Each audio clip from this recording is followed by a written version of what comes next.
Hey everyone, Rob from Southgate Media Group here. Before we get started with this podcast, we have a quick message. If this is your first time checking out the show, we love that you found us and we really hope you enjoy it. What we have to say is for the subscribers. If you enjoy our shows, would you please donate to help keep these going?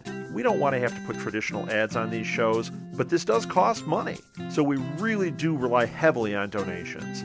To make a donation to the show, please go to our website, www.southgatemediagroup.com. Go to the page for the show, and in the upper right-hand corner is a donate button. It takes you right to PayPal, and you can donate whatever amount you want. Thanks a lot for listening, everybody. And now on with the show.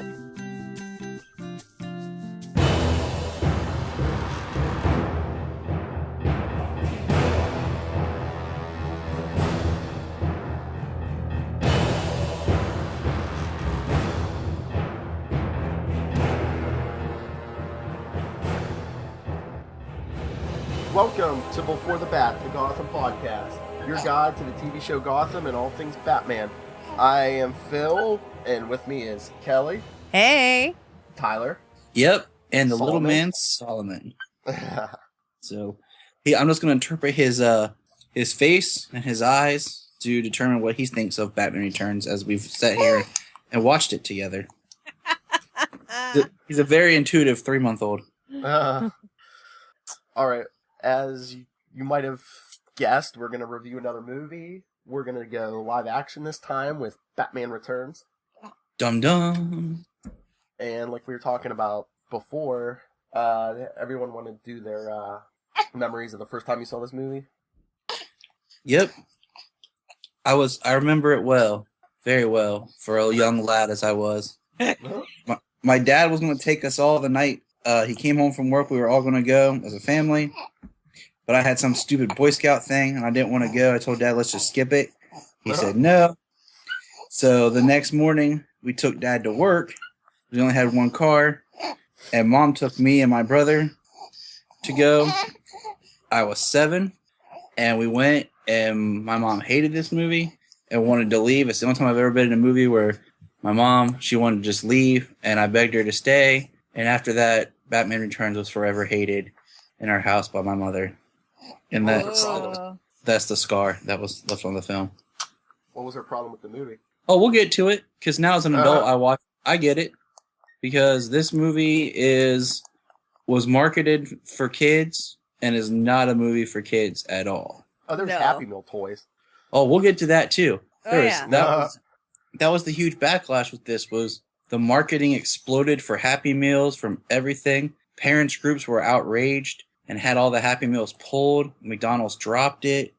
I mean, that's why when Forever comes out, which was made more family-friendly, there wasn't that much marketing behind it because everyone was scared to do it because of this. And that's why when we get to Batman and Robin, the marketing was overshot because they went completely in the opposite direction because it became all marketing and family-friendly. I know, but after the first Batman, I mean, it wasn't as bad, but it's like, couldn't you be like, it's not totally a kid's movie? Oh, there it's was not, a lot of innuendo in this movie. Oh, yeah, that's what I'm saying. Innuendo. There's a lot of innuendos. The movie focuses, and this is a Burton trope, more on the villains than it does on Batman and our hero. There's way more Catwoman and Penguin than Batman. Exactly. Solomon agrees. Why? So what about you, Phil? What was your first experience with Batman Returns? My father took me to see the movie in the theater. I remember I was 14, so I guess I wasn't too young. You know, it was fine to be there. I think I caught most I was of the 7. innuendos. Just throw that back out there. I was 7. And I was 14. I was in college. She tore herself away from the TV watching her soap operas. And when did I have time for soap operas? When I was in college. I thought you said you watched them in college. At least one. Soap operas? No, I watched soap operas back when I was in the 80s, not in the 90s. When I was in school, I was going 19 credit hours a semester, which is, more than recommended. And then I also had 3 hours of orchestra rehearsal a day besides my own personal rehearsal time. So when you're rehearsing to be a classical musician, you don't have any time at all. So yeah, the only things I watched in college were, I watched The Flash and I watched Star Trek. Nice. Oh, The Flash, huh? Yep. I took the time and would go down to the lobby to the big screen and watch those two things live. But that was it. I didn't watch any TV really from 1990 to 1994 other than that. Jeez. Which so is sad. Did you see this movie in the theater? Yeah, I actually did. It was in the Carmike Theater in Muncie, Indiana. And, yeah, I just always thought it was kind of, I don't know, Danny DeVito kind of weirded me out, and, but I enjoyed that we got Catwoman and we got Penguin. That was fun. But the cat and the penguin. That's right. That's right. And it kind of I kind of laughed watching this because I hadn't really realized how much they have made our new Selena Kyle like the old one. Look at the hairstyle. Hair. Yes, yeah. The hairstyle, everything. I mean, like, wow. and I hadn't remembered how many times she does, cartwheels. Forgot about that. Yeah, definitely. Cat on Gotham is like a direct link to Selena Kyle, played by Michelle Pfeiffer. Oh yeah, very much so. Very much so. Although she's a little more streetwise to begin with. You know what I'm saying? Compared to the secretarial Michelle Pfeiffer to begin with. Oh no, I'm no one. And I remember the cats creeped me out. Oh yeah. Before or after they started eating her. Well, yeah. A little of both. I don't know how I could lay there and do that, Lots of money. Yeah. It better be a whole lot. Or if I'm getting paid $3 million, if I'm getting paid $3 million to do a movie, I'm allergic to cats. But cats can lick me. I don't care. I'm getting $3 million. I'm sure it was a double too. It probably wasn't Michelle Pfeiffer. Probably. Solomon doesn't like cats. I understand that. No? He's seeing There's No Cats in America from American Tail. Oh. I teach my kid right. No. All right, well, let's jump into this because that'll be fun. Yes. So in the beginning. I was gonna say for the fans, we're reviewing and not commentating. The film's a little over 2 hours long, so we'll just be kind of reviewing and talking about and not commentating like we did with our Mask of the Phantasm. Yeah. What I love in the beginning of this movie, I think I caught it the first time too, where I wasn't sure, but the Penguin's father is Pee Wee Herman. Yep. Yeah, that's kind of scary. I mean, come on. The guy was in, Burton's first breakout film. Yeah. Well, supposedly Burton was not real comfortable using him, because he said he scares the hell out of me. Which is kind of funny. Who, Pee Wee? Yeah. Well, he's not even in here that long. He doesn't even have a line. Nope, he's technically considered an extra because he doesn't even have a line. I don't even think when they say Merry Christmas to him and his wife, I don't think they respond, do they? They might nod their head, but yeah, they don't say a word. I will say right off the bat, the two things that I love most about this movie, Elfman's score in this is just amazing. Mm-hmm. Like, hands down, this is probably, there's no, really awesome, standout other than the Batman March, But just as a complete score to listen to the music is just amazing and beautiful just to listen to. More so than any of the other Bat films. Yeah, and this was the first film to be made in Dolby Digital.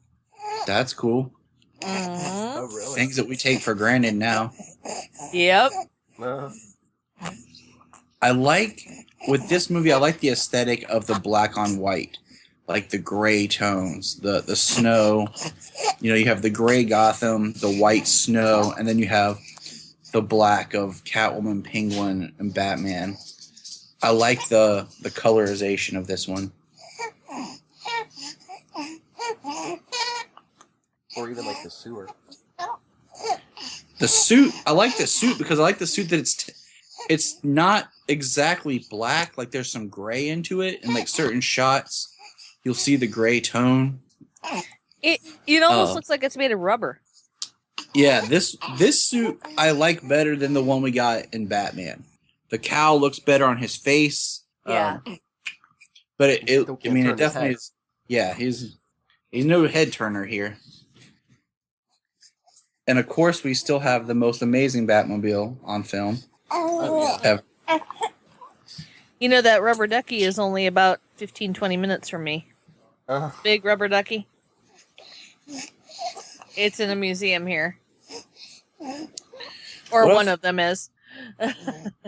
What's interesting is Burton didn't want to make a sequel.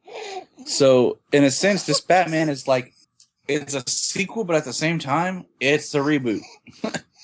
Because all you have come back from the first movie is Hinkle, as Commissioner Gordon, Alfred, and Batman. Everybody else is all new. Like, new mayor. Harvey Dent didn't come back. Technically, Max Schreck's character was supposed to be Harvey Dent, but was morphed into Max Schreck, some off-the-wall business person. So, I mean, Christopher Walken. Yeah. So, it's weird that, like, it's Batman Returns, but it's all new film. Yeah, he came back, but he's not. But it's all new. What's cool is this is Doug Jones' first movie. If anybody knows who Doug Jones is, they should. Yeah. Yeah. And what's exciting is, like, he's a really cool guy. I got to meet him at a con. He does so much awesome body work, and people don't realize it. And what's cool is he's going to be a villain on an upcoming episode of Arrow. That's awesome. Yeah, did you hear the interview Rob did with him for like this Falling film. Skies? Yeah. Burton, like, to me, like, anything that Burton does has this, like, dark fairy tale. And in this, like, with this one, it's definitely, because the producers became more hands-off and let Burton do his thing, this is definitely more of a true Burton movie compared to the first Batman. Because this definitely has more of that dark fairy tale influence, falls, like, into the realm of, like, Edward Scissorhand with just the style. Groups. Yeah. And so, I mean, I can definitely see, like, one thing is, my wife's cousin is 4, and he loves Batman. And one day, like, we went to see him, and his dad was telling me about how he got up real early, and usually he likes to watch Batman Brave and the Bold and stuff like that. But it was right when they put Batman Returns on Netflix, and he was watching it, and Janine's uncle came downstairs and found him, and he was, like, kind of hiding behind the couch because he was scared. And I think in a lot of ways, that's like what I was saying earlier, is this one's not really made for kids. Like, it's darker. This one's more made for teenagers, adults. Did you guys know that this was the first live-action Batman to use computer-generated special effects? Yep, the shield's on the car. Well, and the remote control batarang too. Yep, the one that moves really, really slow. Yeah, it looks like a Xbox 360 controller. No. Or does an Xbox 360 controller look like it? That's true. And another thing I found really interesting about this one is that you talk about that kids found it really scary. That there was a Penguin action figure released from Kenner with Danny DeVito, for the Penguin, and they decided it was too scary for kids, so they had to repaint it. The 80s Superpowers collection toy line Kenner Penguin. Yep. Ouch.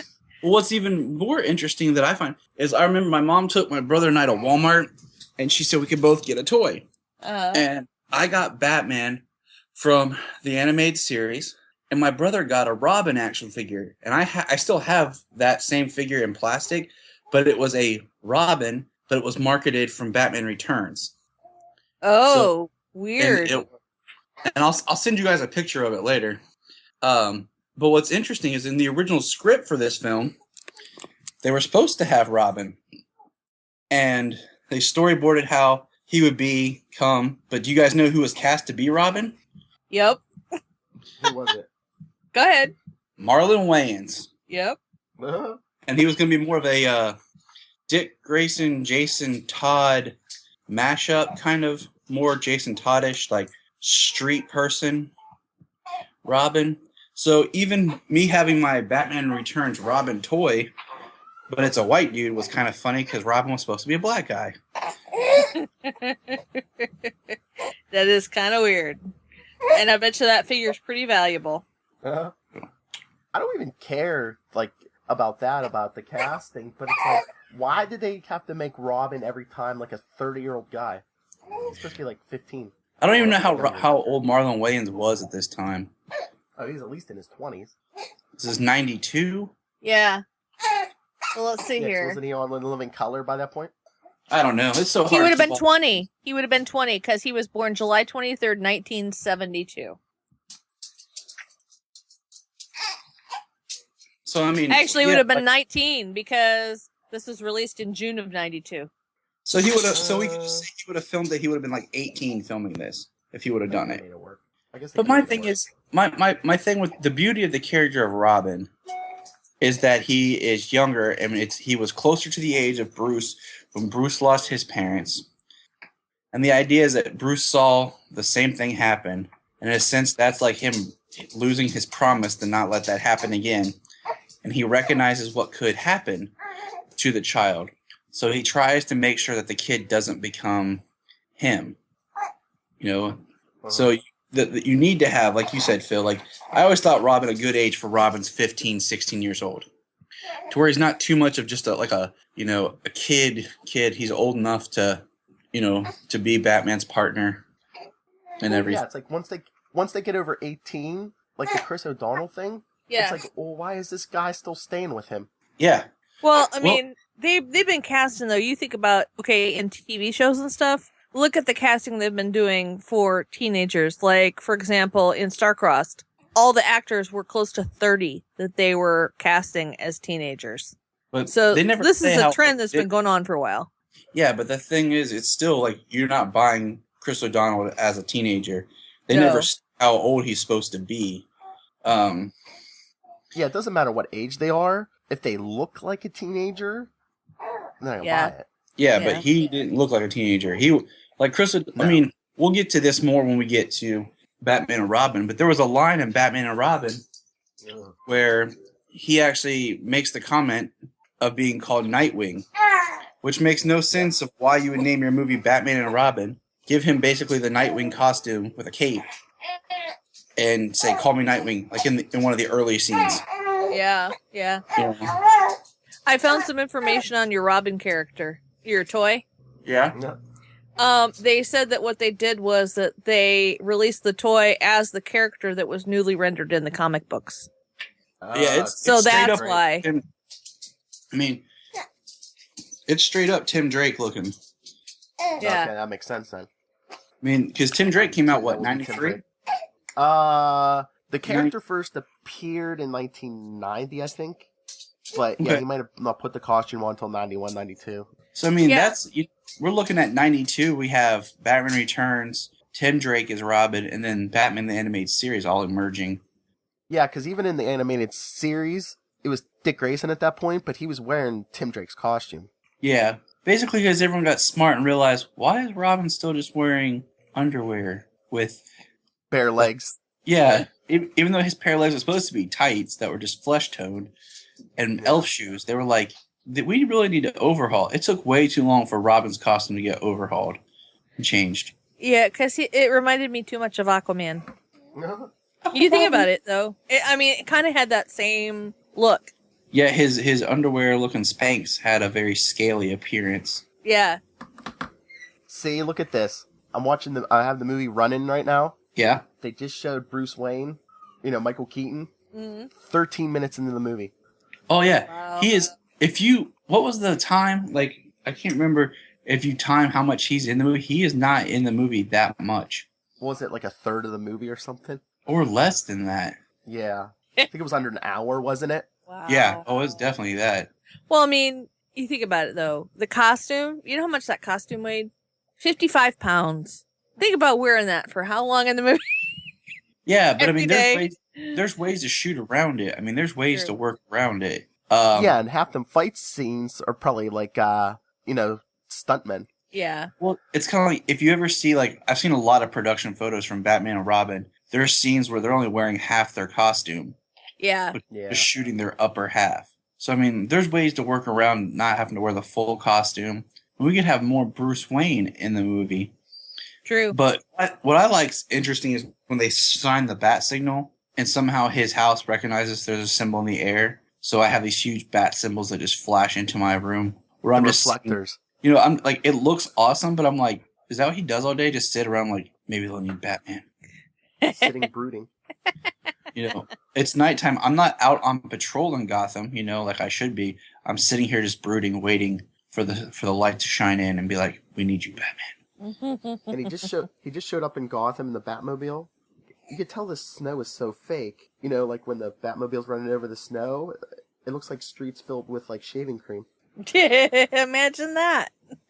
Well, one thing about this film is like, looking at it now, like I said, I like the look, but you can definitely see it's all soundstage. It's all backlot soundstage, like controlled environment to really get the effect and the look that they want. It's like the same Gotham street corners filmed from different angles, the same extras, like for a huge. Oh yeah, it's like the first movie. It's like 2 square blocks, the whole thing.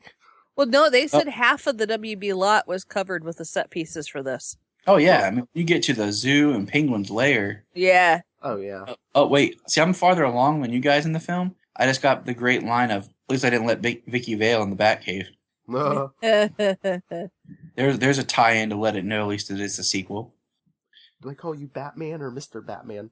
That's where I'm at. He talks to her about Vicky more than I would have thought. Vicky? I didn't remember that. Vicky with a name like that. What is she? A stewardess? Yeah, exactly. My thing is like Batman. If you study, has been highly influenced by James Bond in films, especially like the gadgets and everything. But just can never have the same woman in 2 films until we get to Nolan with the crossover of his of what's her face, Rachel. And even she wasn't played by the same actress twice. Nope. Oh, I'm at the part here where Alfred and Bruce show that you can scratch and spin a CD. Wicka wicka. Whoop. I'm at the part where Commissioner Gordon's like telling Batman, the Red Triangle Gang's back. If I was Batman, I'd be like, really? That's who that is. I couldn't tell. Yeah, you could have done your job the first time, Commissioner. I just beat up some circus freaks. I couldn't tell. But I do love the set for the cave. I do love the Batman CD player. That's pretty dope. Is it just me, or did they make the cave a little bigger in this one than the first one? It's bigger. It's because they got more room of actually them in the cave. Dynamited some walls out. What's that? Do you know who was originally cast to be Catwoman? Was it Sean Young? Madonna? No. Nope. It was Annette Bening, Huh. but she couldn't do it. Sean Young was cast to be Vicky Vale and then had an accident and dropped out of the first one, but then wanted to be cast in this one as Catwoman to the point where she made her own Catwoman suit and like came to she showed up. track down Tim Burton to where he was hiding from her. Ah! Hey, look, I can play a psycho. I'm psycho. Yeah. Wow. I do love the architecture for Gotham in this movie. I actually was reading some about that, and there's a lot of references to Germany's Weimar Republic culture, which was from 1919 to 1933. The outfit and look of the Penguin are based on a movie, The Cabinet of Dr. Caligari from 1920, and a lot of the scenery and set designs of Batman Returns are inspired by that same movie. Yeah, see, what's up with the Penguin's look? This isn't going to scare little kids. Yeah. He almost looks like a zombie. He's so white. The spitting of, like, what got me is, like, the spitting of, like, the black blood from him. Just him wearing his, like, weird underwear type padded suit all the time. The flippers. The fish eating. You know, this is the first time they made Penguin more of the deformed person instead of... And I get that, but, like, just the way he just... They make him grotesque. Yeah. You know, like, he doesn't have to be, like, the weird teeth, the black spewing... Oh, did you see the article? I guess Robin Lord Taylor was saying he wants Danny DeVito to play his father on Gotham. That would be awesome. Really? Why not? You know, I just saw Carol Kane in the Unbreakable Kimmy Schmidt on Netflix, which was pretty funny.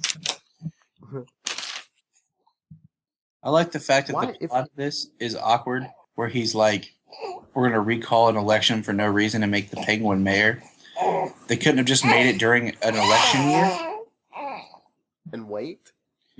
Why couldn't it just been like the Penguin shows up right in time for, like, you know, the election's on and they enter him like as a new candidate at the last minute? Well, they have to try to do the whole, like, recall election. Because Shrek and the Penguin are egomaniacs and they don't want to wait. And why would anyone be part of the Penguin's game? Part of the Penguin's gang? I mean, you have to hang out in the sewer? I guess if, like, I was trying to, like, listen to, like, this time a little bit more, what I took away was the Penguin joined the circus as the bird boy. Because he makes a comment about, like, who was in the Red Triangle circus and then how they became a gang. And there's a mention of a bird boy. Right. So all I can figure is Penguin joined the circus. Well, the circus maybe found him. Well, and if you remember in the Batcave, he talks about that a bunch of kids turn up missing around that circus, and that's why the circus closed. Yeah. So the gang has to be those kids that were kidnapped by them. Probably brainwashed. They don't ever give us a full explanation, but that's just using our deductive reasoning skills and amazement that we are. See, that's the other weird thing. Because, like, I don't know, Penguin has this weird obsession with kids. The kids disappear around the circus, and he's trying to kidnap kids at the end. Now, I'm at the part... This is probably my favorite, like, from a visual point of view scene in this film, is when Bruce and Selena show up to the masquerade not wearing masks. They're the only two not in costume. Because technically they are in costume. Right. Because by most lore, Batman is supposed to be the true face and Bruce Wayne is the mask. So he's wearing his mask. And so is she. And so is she. So I like this scene a lot. Oh, here's another part that's not for kids. When the Penguin pulls out the severed hand. Or the whole, like, the sexual innuendos between Penguin and Catwoman. Her putting the bird in her mouth. Oh, yeah. Or, like, basically Penguin's just really, really in need of female companionship. We'll just say that. Or when he's... So when he meets, like turns, wants to pin he's just like, that's the one we've been looking for. Yeah, exactly. You know, things you don't catch as a child as you get older, you're like, oh, well, that's interesting. Oh, I was 14, I caught it. I'll bet you did. Oh, did you guys know that Danny Elfman was actually in this movie? Nope. He's one of the off-screen tomato and lettuce throwers during the Penguin speech. Well, that sucks. Well, I just put him on screen. Yeah. I had to laugh, though. I remember... Yeah, did you notice what it says? Go ahead. What?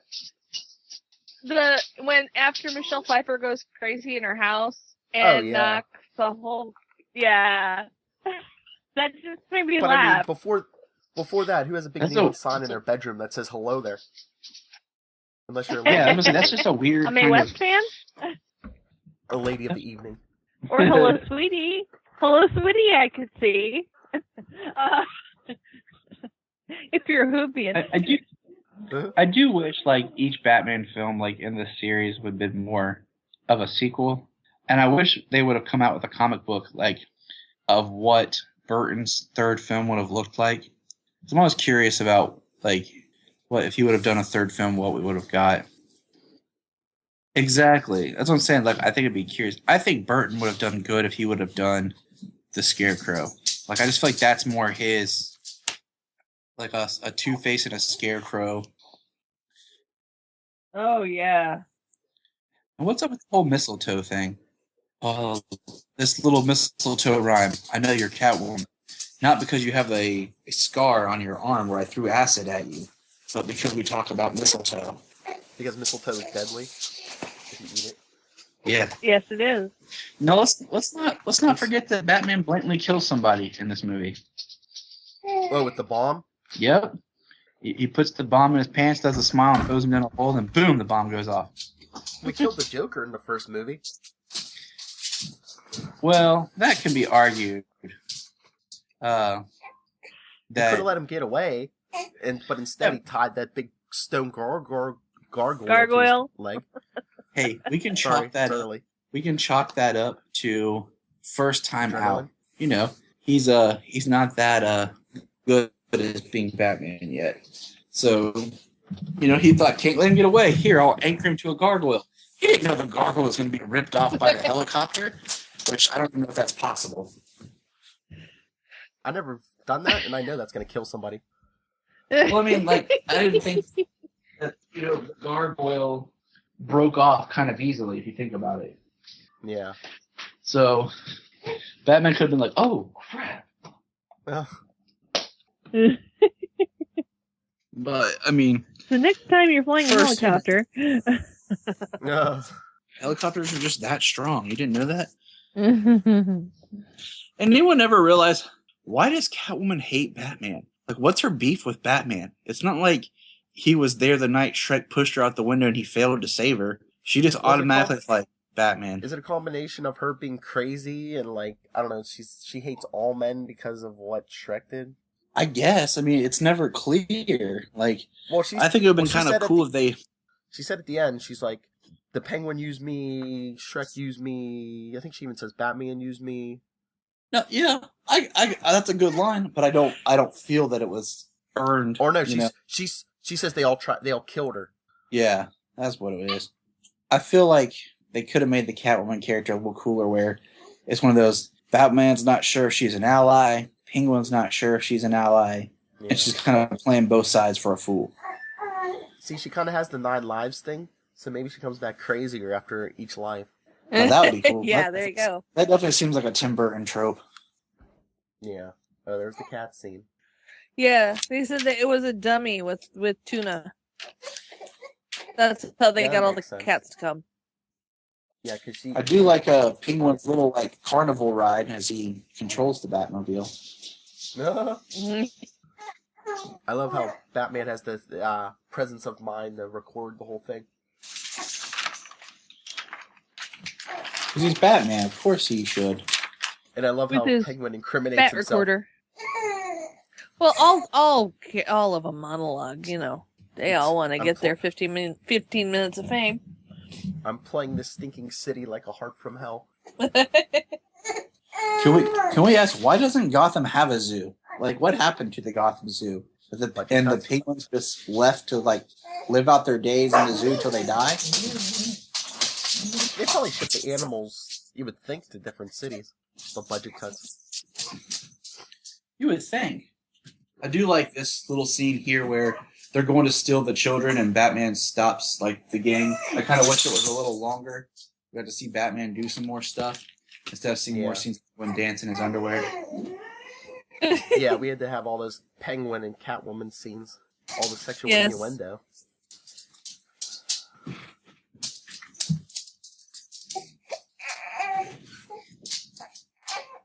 I do like that Batman just happens to have his own stationery with the bat symbol on it if he wants to leave a message for criminals. Well, he also has his own CD player with the bat symbol on it.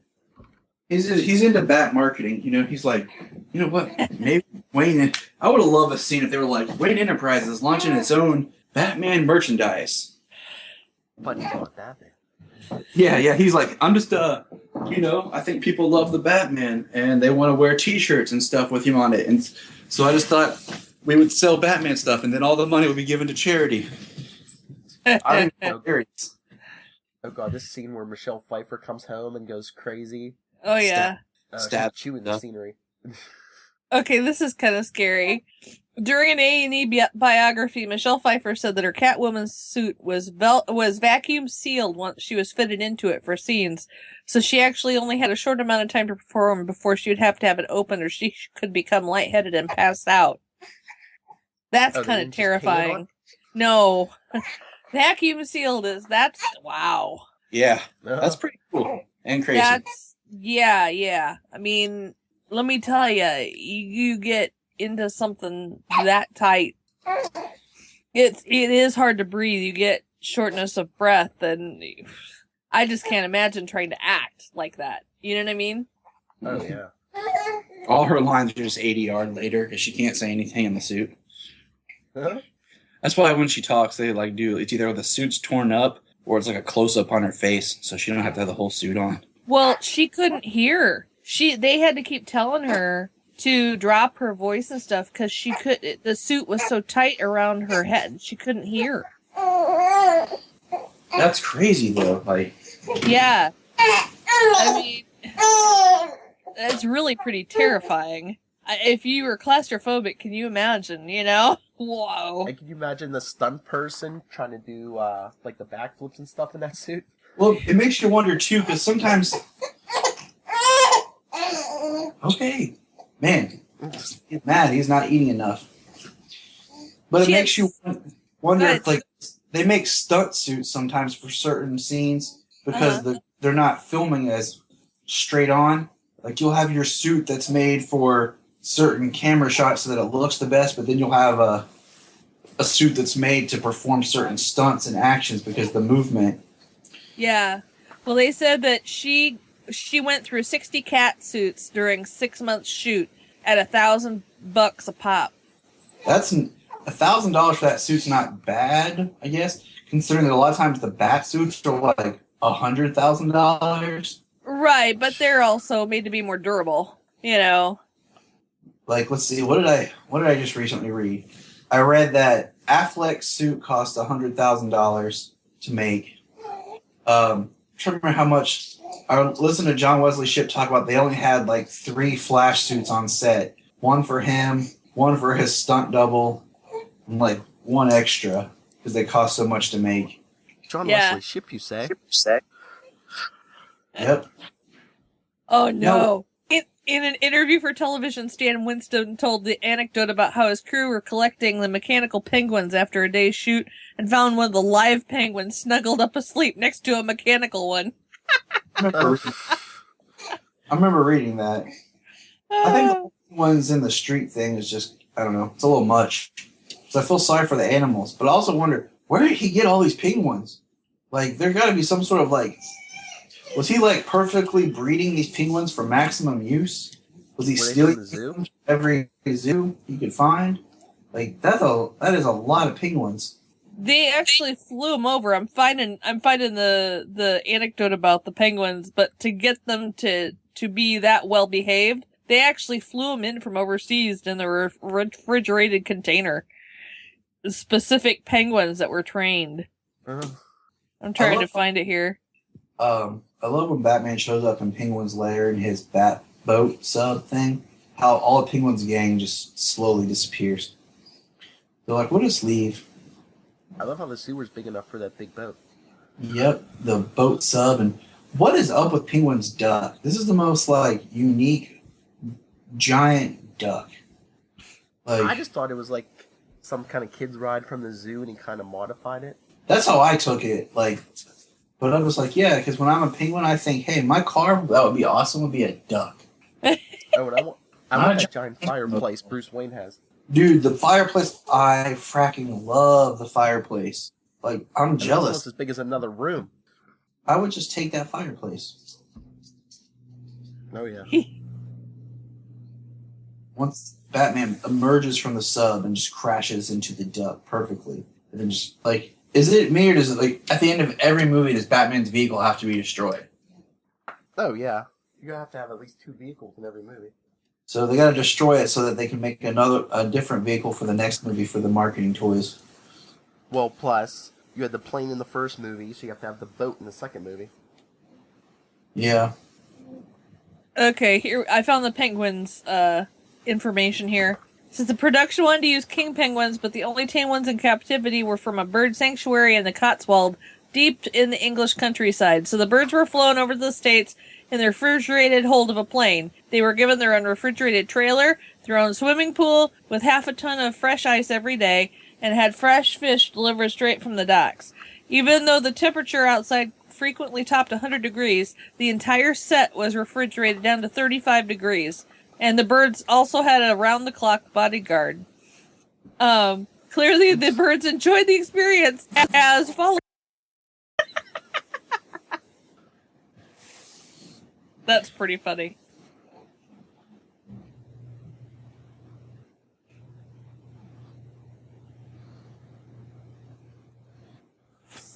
That's like how the penguin cannot physically match fighting Batman. And also, Batman can't really fight because he can't move very well. Turn his head. Yeah. That's what we should evaluate with each Bat film we review. How much Batman can actually fight. He's a lot of stiff movements in Batman. There's a lot of stiff movements in this one. Yeah. Well, I think it has to do with how that suit was made. Exactly. The rubber suit. Yeah. There's not a lot of give or stretch to be able to move in something like that. But he was wearing, I think it's Air Jordans. They put something over them to make them look like a boot. But yeah, he's wearing tennis shoes underneath. Yeah, like, you find out that a lot. Especially when they don't film. When they don't film their feet, they have just like regular like tennis shoes and stuff on in their suits. And even Batman's boots, like the scene where he grabs the boots from the cave where there's just tons of boots. Looks like a shoe with an extension added to it. Yeah. Those actually look like mining boots. I love later on the button in the aquarium, and then Bruce takes the little slide down to the Batcave. Dude, I'm telling you, when I get my own place, my own house built, I'm going to make something cool like that. That's like just like wherever we position our basement, I'm going to take out the door and everything, put in a bookcase that has a button that opens it. It looks like it's leading to the Batcave. Jania has already approved. There you go. I want to do like that guy did on Comic Book Men. You know, he had the home theater, but with like, it was behind the bookcase. Yep. I want to do something like that, but make it a little bit better. Yeah. Like, I like how it's like, it's to his basement, and then once you're in the basement, so you want a sub-basement. Yeah, the sub-basement's like the Bat Cave. Like, you go in like, oh, this is the Bat Cave, it's his hangout. Oh, here's my favorite shot, where it cuts away from Batman, and then cuts back, and the black makeup around his eyes is gone. And then he rips his wig off. And then Christopher Walken gets the best line ever. Bruce Wayne, why are you dressed like Batman? It's Batman, you moron. Like, thanks, Catwoman. And he's like, Selena Kyle, I knew it. You're fired.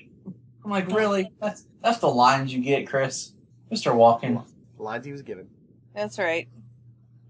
Gotta play the cards you're dealt. Wait, how much padding did they put on Danny DeVito? That's what I'm saying. Like, his whole underwear padding suit is weird. Well, he's at the graveyard in the coat and everything, and it's still, he looks like a beach ball almost. Said it took 2 hours to put him in the makeup. Well, yeah, because he's like all like pasty white, all the padding, the big nose, Yeah. the Yep. flippers. And why flippers? I think it was just one more thing to like. Like I was saying, it's a Burton thing to make him more animalistic, to make him more of the Penguin, like a physical manifestation of the Penguin, and just they look like those silicone oven mitts. Yeah. But it's like, why are they? Is Burton trying to say he's some kind of mutant that was his biological father a penguin? Yeah, I mean, that's just kind of his thing, like, making the villains a little bit more out of the ordinary, grotesque. And then we have Catwoman killing Matt Shrek by the electrocution kiss, which by all means should have killed her. It did. It took one of her lives. Yeah, well, we can talk about that. The idea of the 9 lives being a little bit supernatural-ish. Yeah, like the magic. Oh, you know what another one of the big modifications was to the bat suit in this movie? The abs that are, like, ripped? Well, more practical. It wasn't abs. It was like... A grate. Yeah. It was a washboard. They added a zipper. They added a zipper to the pants. This is a little much. When Penguin comes up from the water, just black, spewing, like just oozing out of his mouth. Well, when he was yelling at Shrek in the beginning, he had a little bit of that black coming out, like I think his nose maybe. But yeah, that's a little much. And then Batman finds Shrek's body looking like he's screaming, completely charred. Looks like there's some horrible Halloween prop. Oh, here's where Catwoman saves the woman being mugged. Be gentle, it's my first time. So many innuendos. I love how when Batman reveals himself to Catwoman, he can't pull his mask off. Like, he could have just took the whole thing off. He just rips it off. Yeah, he just tears it off. Like, here. He can't just... Yeah, because seriously, in this world, he has to have a way to take him off, because you don't think he replaces the cowl every time. Because if you look, the cowl is connected to the cape and that chest piece. So you just kind of have to, like, release all that and take all that off. I don't know why you couldn't have done that. Some of the Halloween ones they made like that, like it was the cow and it came down to, like, the symbol. So I don't know if that's how it is in the movie. Like, you would have to disconnect it at the chest symbol. It makes more sense. It looks that way. But I'm just like... It would have been funny if you tried to rip it off and couldn't. Like, this is too strong a material. Oh, I'm sure there's bloopers somewhere. This whole Penguin thing is just, I think, a little too much. Where you have these big people in suits, penguins, walking the penguin's dead body back to the water. And weren't they, like, animatronic? I can't remember if these were the animatronic or if these were the people in suits. I thought these were the people in suits. Because you had real penguins, animatronics, you guys were talking about the penguins and people flippers? In costume. Yeah. Hello? Hello? Talking about? That's supposed to be suggestive of syndactyly, which is a medical condition. Oh, that is an actual condition? Yes, it is. I've actually seen somebody like that. Where their fingers are fused. Feel sorry for him. Do you guys know that they forgot to film the final shot of this and they had to go back and reshoot it? And it cost like a ridiculous amount of money to do? $250,000. Which scene? Just of the Catwoman standing up in front of the bat symbol? Yep. $250,000. Don't get me wrong, it's a great shot. Couldn't they have done that whole thing on computer? Oh, 92? No. This was like the first time they used digital effects in a Batman movie, so that's a lot to do back then. That's right, this was a while ago. Kelly was in college. Yes, it was a while ago. Man, it's a cool shot. It makes me wonder exactly, like, $250,000. I'm like, for what? Like, because the camera just pans up. You have the Gotham. I love the look of Gotham in this. And then you have the symbol. Okay, cool. Like Kelly said, the technology is new, so I'm sure it cost, right. Well, and that scene was added just a few weeks before the movie opened, so it had to be done really fast. And this was back before digital distribution too, so it had to be done. And then all the films, you know what I'm saying? I mean, they sent film out, so that's a lot to do very, very quickly, which is expensive. I love how she just stands up and it's cool. Like, it wasn't even Michelle Pfeiffer. It's just the headshot and everything, which is awesome. So what, they decided that they wanted to show that she wasn't dead? Yeah, this to kind of seal the deal. And I mean, like I said, it's one of the tie-ins that makes me wonder what Burton's third film would have been. Well, I think at one point, weren't they saying that they were gonna make the bat signal like go off, like the electrocution thing killed her? I don't know, because she said something about having like a life or two left. So I don't know. I know that they were supposed to do a Catwoman movie. It was in talks. After this was a spin-off with Michelle Pfeiffer and do her own movie. And that never happened. So I don't think I would want to do that after being suctioned into that suit every day for how long? Get a different suit done. Yeah. For millions and millions. That suit was pretty iconic, though. Yeah. I don't know, maybe they decided not to do the spin-off after everyone was like, that movie was too dark. And then we can't have any Happy Meal toys. All right, hold on. Hold on 1 second, guys. Let's edit this part out. Give me like 2 minutes. I gotta run Solomon downstairs because his grandma showed up to see him. Cool. Give me like... Alright, go ahead. Big rally where Shrek shows him he's running for mayor. Cool. Put these glove thingies on. No. I've got my nose, fish in my mouth. At least my nose isn't gushing blood. Yes, but I have my fish in my mouth, so. Oh, no. And that was totally the whole nod to Penguin on Gotham, where he did the whole fish thing. Yeah. Was totally a nod to this. Oh, I was wrong. It took him 3 hours to do his makeup every morning. I was going to say. And in fact, they removed one of the cabinets in the makeup trailer and put in a Laserdisc machine and a TV so he could watch movies and watch them in the mirror while they were doing his makeup. All right, I'm back. Laserdisc. Oh, the memories. Laserdisc. Hey, they taught us about that in history class. Oh, ow. That hurts. I can say I never had Laserdisc. I didn't either. VHS. I had Betamax. I had VHS. My parents had VHS, should I say? Well, actually, probably 2000 and they just got rid of it not that long ago when they replaced their big screen. So you can still play CDs with it. What, so DVD? No, you could play CDs in your Laserdisc player. Oh, can you? Yeah.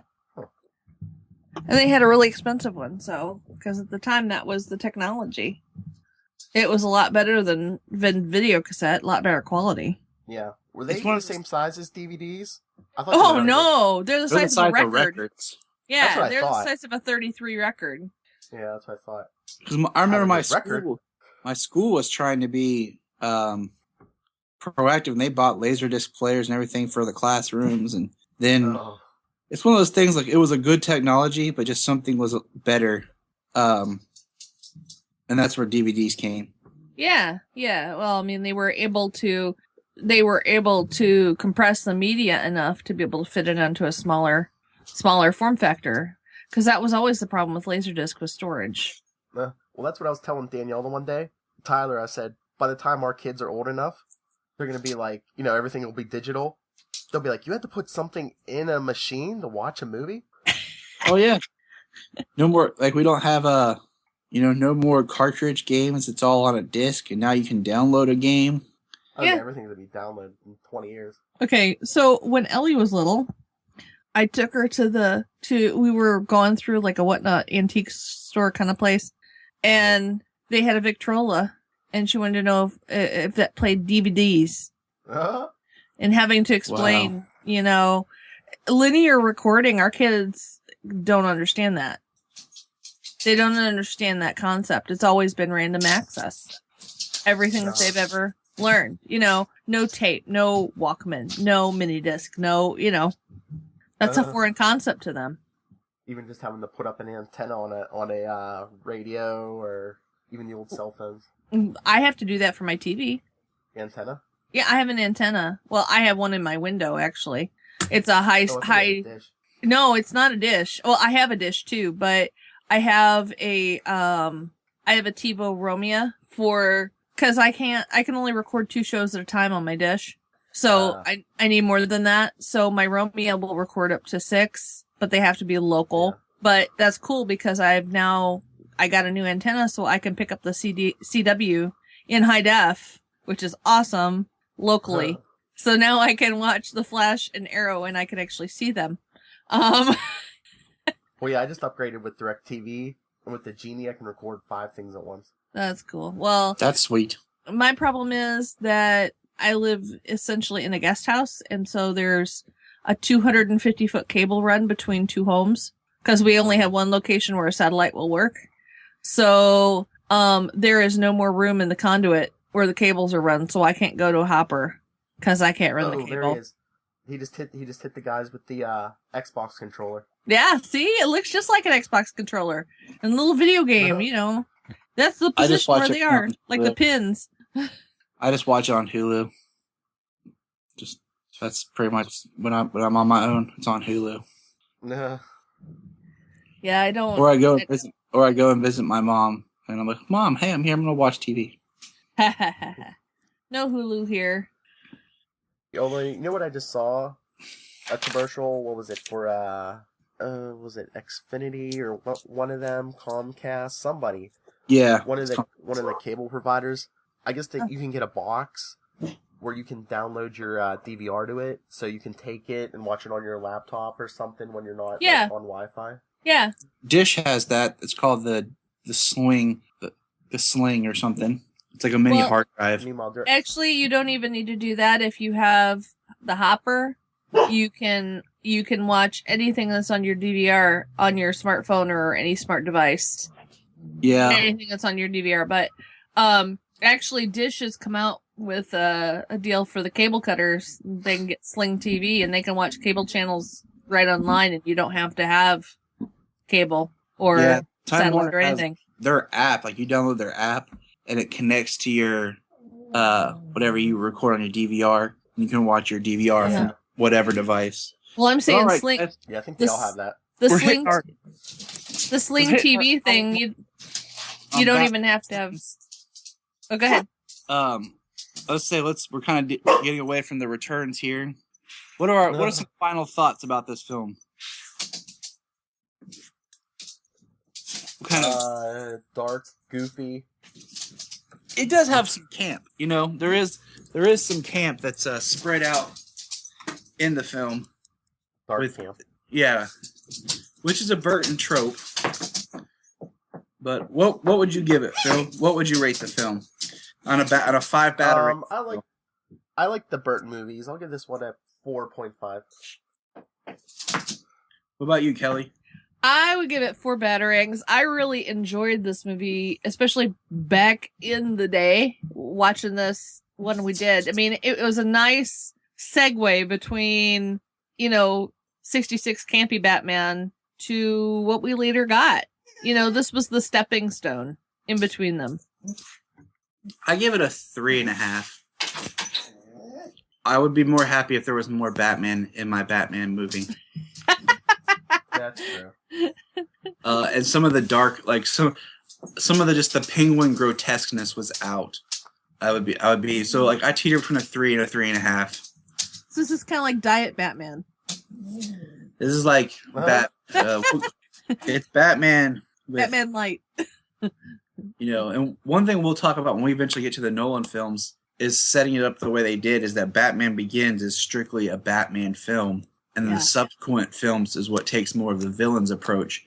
This one was more just both Burton films have more of the villain than it does Batman. So agreed. Yeah, but can we watch The Dark Knight? I thought Kelly was afraid of it. Oh, we can do it. It just gives me it creeps me out. It really creeps me out, but I can do it. So all right. This is our take on the great Batman Returns. I'd love to hear what the fans have to say. Find us on Twitter and on Facebook and just see what their responses are. Yeah. Email us at beforethebat@gmail.com. Facebook, Before the Bat, the Gotham Podcast. Twitter, @Before the Bat Pod. You can also go on Southgate Media Group and get a hold of us on the forum. Or, next weekend, you can get a hold of us in person. At least some of us. Some of you, sorry.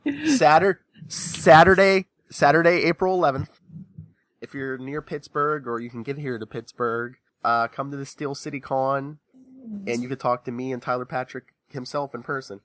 Oh, Woo-hoo. and you can find us. We'll put pictures online of what we look like, of what we're wearing, so you can be like, hey, it's that guy. Look for the dudes in the Nightwing shirts. Yeah. With the kids in superhero shirts. There you go. Yep. Oh, every outfit I'm packing for Solomon, it will be a superhero shirt. There won't be anything non. As it should be. So it'll be a normal day. That's right. Oh, it is. Like, Janelle, when I have him, like right now, like Jania's gone, everything outfit I laid out for the day is Batman or Superman. Which, I'm just going to throw this out there to DC. Make more child clothing of other heroes. Okay? Yes.